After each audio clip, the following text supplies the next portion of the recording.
परम शांति। देखो, दूसरा को भी परम आनंद देने के लिए स्वयं खुद परमानंद स्वरूप में होना चाहिए। जब आत्मा आसपास वालों को अपना परम आनंद का वाइब्रेशन फैलाना चाहता है, दूसरों को परम आनंद देना चाहता है, तो अपने पास खुद के पास तो होना चाहिए ना।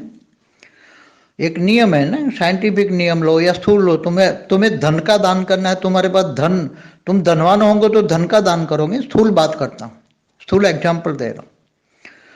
अगर तुम्हारे पास स्थूल धन ही नहीं है तो तुम स्थूल धन किसको दोगे? भिखारियों को क्या दोगे?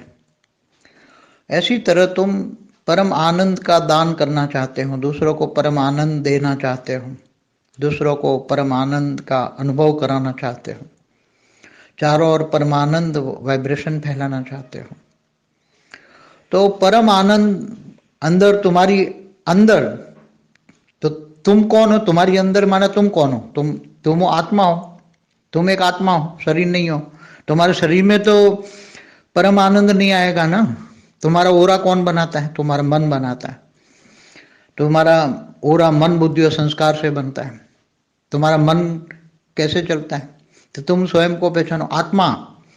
तुम्हारे मन में परम आनंद आएगा, तो मन में परम आनंद आएगा तो ओरा में परम आनंद आएगा, और ओरा में परम आनंद आएगा तो चारों ओर सामने जो बैठे हैं या जिसको सारे विश्व में जो तुम्हें याद करेगा उसको परम आनंद मिलेगा। तो तुम्हारे पास परम आनंद होना चाहिए। तो तुम कौन हो? तुम आत्मा हो। तो आत्मा में परम आनंद होना चाहिए। तो आत्मा में परम आनंद कैसे आएगा?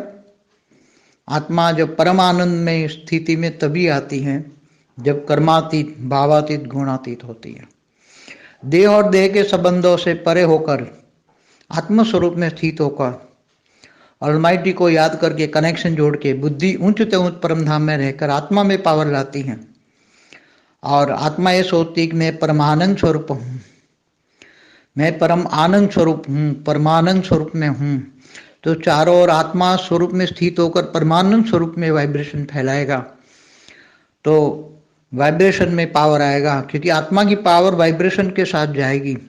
आत्मा में पावर होगा तो ही वाइब्रेशन में जाएगा। अगर आत्मा में पावर नहीं होगा तो वाइब्रेशन नहीं जाएगा। और आत्मा की पावर जगाने के लिए, आत्मा की पावर जगाने के लिए परमात्मा से कनेक्शन, योग बल, हमारी जो योग की विधि है। इसलिए केवल तुम्हें आने वालों को नहीं, तुम्हें तो बेहद के विश्व को परमानंद स्वरूप का अनुभव कराना है। बेहद के विश्व को परम शांति, परम आनंद, परम शांति के वाइब्रेशन फैलाओगे तो परम शांति के वाइब्रेशन से लोग परम आनंद का अनुभव करेंगे। परम शांति से ही परम आनंद आएगा। सब कुछ वाइब्रेशन से ही है। तुम्हारा ओरा चाहो तो तुम बेहद के विश्व तक फैला सकते हो। बेहद की आत्माओं में इतनी पावर है। अगर बेहद की आत्माओं पे बेहद की कला की पावर है तो अपनी आत्मा की शक्तियों को जगाओ ना। एक कला का तो ये ब्रह्मांड है, 8 से 12 कला गैलेक्सी हैं, 16 से 20 कला यूनिवर्स है, मल्टीवर्स भी 100 कला है। तो तुम चाहो तो बेहद की कला का पावर तुम्हारा है, वो जगाओ। बेहद की आत्मा हो, तुम्हें सोचो, हमेशा अपने स्वमान में रहो, मैं बेहद की आत्मा हूँ, बेहद के विश्व सेवाधारी हूँ, बेहद के विश्व में मुझे परम शांति लाना है, बेहद के विश्व में परम सुख का अनुभव कराना है। परम शांति ही परम सुख का अनुभव कराएगी, परमानंद स्वरूप की अनुभूति कराएगी। परम आनंद तो स्वयं तुम्हारे पास होगा तो तुम दूसरा को बांटोगे, तुम्हारे पास जो होगा वो तुम्हारे पास बांटोगे। और इसके लिए हमें कर्मातीत, भावातीत, गुणातीत स्टेज बनानी है। हमारा केवल एक ही लक्ष्य होना चाहिए कि मैं बेहद की आत्मा हूँ और मैं बेहद की विश्व सेवाधारी हूँ। मेरी बेहद की ड्यूटी है सबको परम आनंद स्वरूप की अनुभूति कराना, परम शांति के वाइब्रेशन फैलाना। ये अपनी ड्यूटी को याद करो, अपना लक्ष्य तय करो। परम शांति।